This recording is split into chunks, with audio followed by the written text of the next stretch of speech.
देवकुंडरे गाधेइबा हेला काल बुड़ीगले छात्र।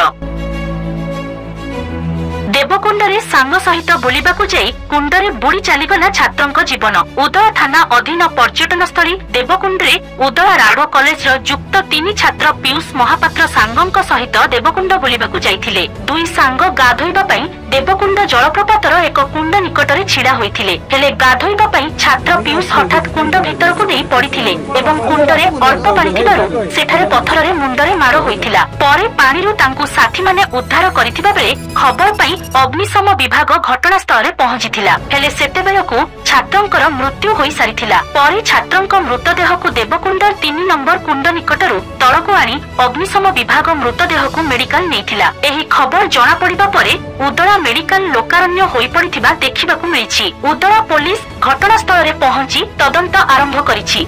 आमे जगे पहुंचला को 11:30 ही गलानी। सेमाने जाइथिले पिला माने 10टा रो एंट्री मारि चंती। जाई गाधोय पई 2 जण सांगो जाइथिले।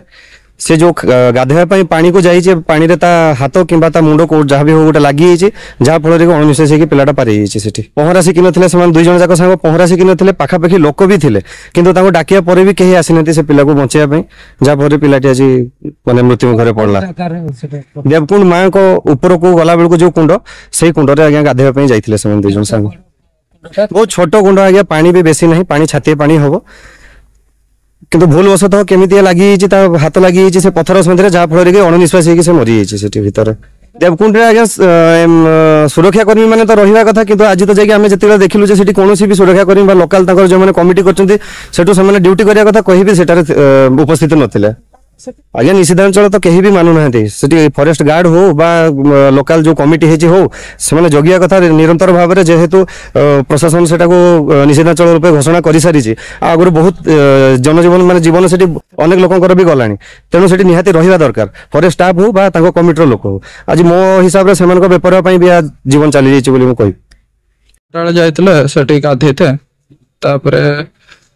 9टा गले सेठी पहुंची अगर मुड़ी खाई 2 जन गले गाधेते से मु ठिया बाहर से भीतर को दौड़ी पहरी गला। 10 सेकंड खंडे रही से भितर गुड़ाटा खसरी गला फटफट डाकिला। से 2 जन लोक ठिया से कहली पहरा आसेना मत आसेनी पहरा से कहली पहरा आसेना से कहले मत पहरा आसेनी। मु दौड़ी गली नना को डाकिली नना शाढ़ी नहीं आसले सी भी कहले मत पहरा आसेनी। 10-15 जन लोक भी ठिया कहले कहारी को पहरा आसेनी। पुणी मु दौड़ी पूरा तौल को आसिकी जड़े डाकिली जे कम करती देवकुंड सी आसिले सी भी देखिले एत भितर अच्छी सी पहरा आस तौल को 10-15 मिनिट हो गला। पुणी आउ जड़े तौल आसिले बाहर कले ना मु एकला आम 2 जन।